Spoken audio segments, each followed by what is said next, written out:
Bob Corker plans to retire in 2018, here's a look back on his political legacy.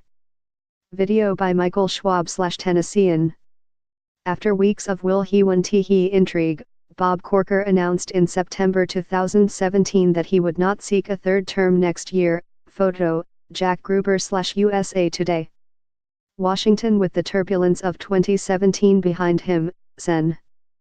Bob Corker is prepping for his final year in office with a to-do list still in hand and little time left to get things done. "We have a strong sense of urgency," the Tennessee Republican said of his agenda for the coming year.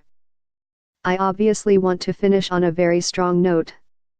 Corker, who has long regarded himself as a deficit hawk, has been savaged over the past week for changing his mind at the last minute and voting for the GOP's $1.5 trillion tax reform package, despite numerous independent studies showing it will increase the national deficit. Yet he is adamant that he has not abandoned the fight for fiscal responsibility in Washington and insists he'll continue the crusade during his final 12 months in office. "This vote this week has been tough on me," Corker said during an interview in his office across the street from the Capitol. "Trying to eliminate the deficit has been a major part of me being here in the Senate," he said. "To that end, I will be voting against the increases in spending that will be taking place in the very near future, while at the same time pushing for pro-growth tax policies," he said.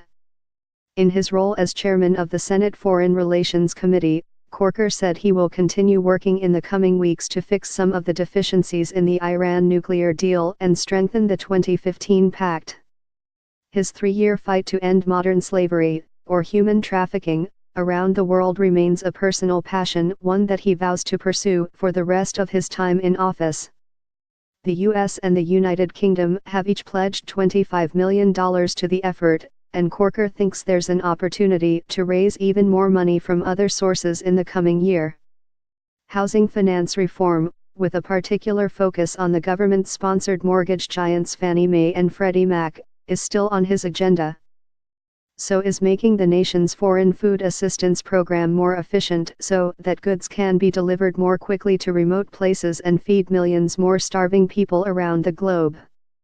Because 2018 is an election year, Congress will spend fewer days in session, further limiting Corker's time to complete unfinished tasks.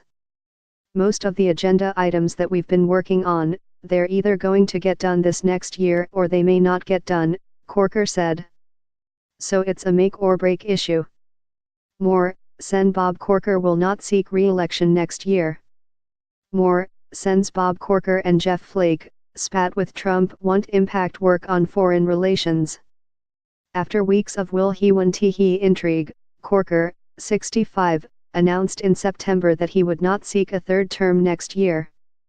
While he says serving in the Senate has been a tremendous privilege, it has been no secret that he at times has found the job incredibly frustrating. "My job here is as a lawmaker," he said, "and yet I really don't like laws.